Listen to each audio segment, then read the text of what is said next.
El paciente Rolando Romero, de 49 años, que tuvimos aquí hoy en la sede de Respiraliera en Miami, y el doctor Sergio López, le realizó una cirugía de la parte de nariz, de cornetes, y una cirugía de paladar. Un paciente roncador que ya también está en conocimiento de que tiene que disminuir su peso corporal para mejorar lo que es el descenso del diafragma cuando tenga que hacer una respiración profunda durante el sueño. Acaba de ser operado, queremos saber cómo se siente. En perfecta condición.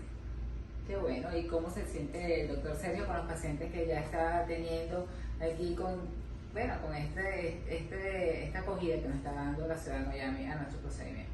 Bien, muy bien. Un procedimiento bastante rápido y ambulatorio, y el paciente sale sin la necesidad de los procedimientos anteriores de taponamientos nasales que eran tan desagradables.